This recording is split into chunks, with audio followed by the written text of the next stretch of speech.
Hugo Gaillard. Bonjour Jean-Philippe Denis. Hugo Gaillard, vous êtes maître de conférence à Le Mans Université, laboratoire Argument, et vous avez coordonné avec Géraldine Galindo, ESCP Business School, et Lionel Honoré, IAE de Brest et directeur de l'Observatoire du fait religieux en entreprise, un ouvrage de recherche à paraître aux éditions EMS, voilà, consacré aux religions, faits religieux et management. Tout à fait.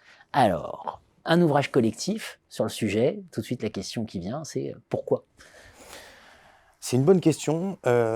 D'abord, cet ouvrage, c'est un projet de connaissances. Il faut consolider des connaissances et si possible, il faut consolider des connaissances qui sont actionnables, dont les praticiens vont pouvoir se servir.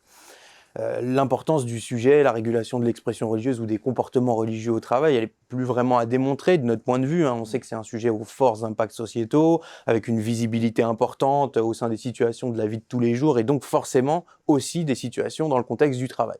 Donc nous, on s'est intéressé à ça.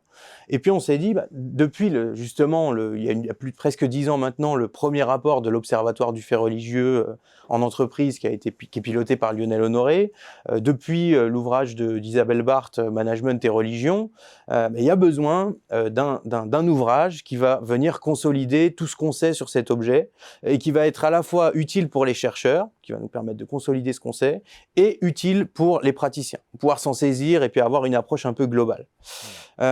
Donc il nous a semblé nécessaire, avec Géraldine Galindo et Lionel Honoré, de travailler à cela et de travailler sur des formats qui sont un peu différents à l'intérieur de l'ouvrage pour justement rendre ce travail accessible à tout le monde. Voilà le projet un peu initial, un projet fédérateur. Je plaisantais en disant pourquoi, parce que c'est évident que le fait religieux aujourd'hui, c'est une question majeure pour les entreprises. Des grands entretiens dans l'ouvrage. Alors pourquoi avoir fait ce choix d'un format original d'entretien ? C'est vrai, on a fait un choix de faire des grands entretiens. C'est rare dans les ouvrages de recherche. Oui, c'est rare de reprendre le texte, alors, mis à part quelques ajustements liés au style évidemment, mais mot pour mot, de personnalités qu'on estime intéressants, c'est-à-dire de les citer dans l'intégralité du propos. Donc ça permet, ces grands entretiens, ça permet un décadrage, ça permet d'inviter des personnes qui n'ont pas forcément l'habitude d'écrire des chapitres de 20 pages pour résumer une idée. Et ça permet d'adopter un style plus conversationnel qui permet aussi de faire respirer le lecteur tout au sein de l'ouvrage, parce qu'évidemment on alterne entre des contributions académiques et des contributions de type grands entretiens. Je prends 2 exemples pour illustrer en quoi c'est important et utile ces grands entretiens.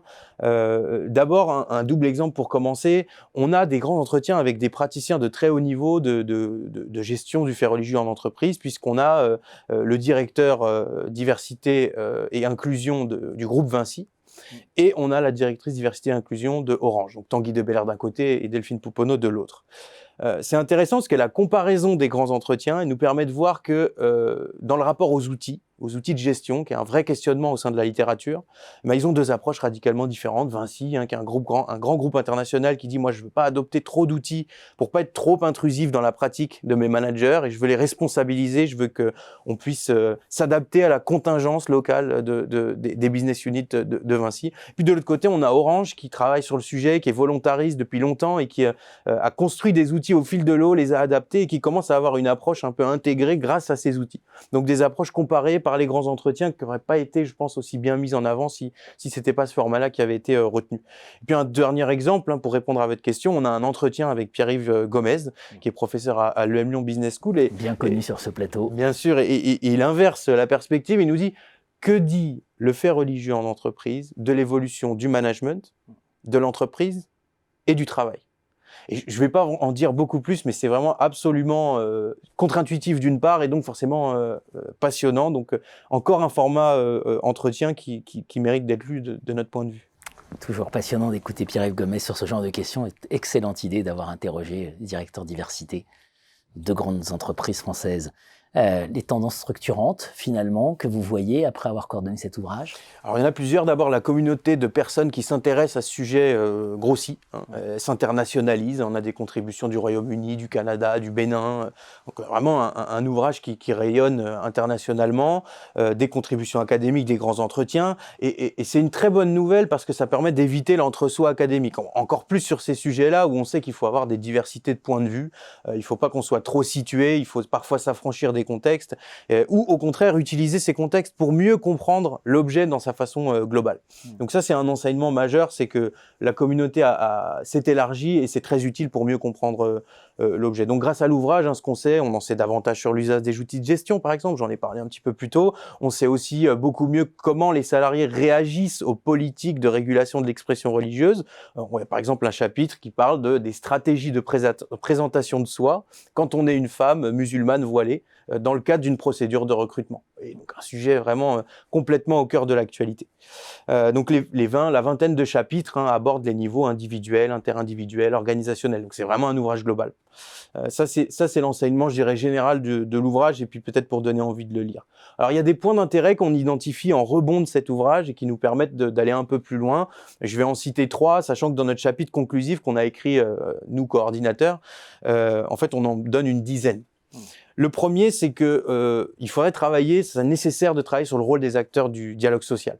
Parce qu'on estime qu'en tant que corps intermédiaire, même affaiblis, ils ont un rôle majeur dans, d'une part, le bon fonctionnement de l'entreprise et d'autre part, le respect des besoins des individus.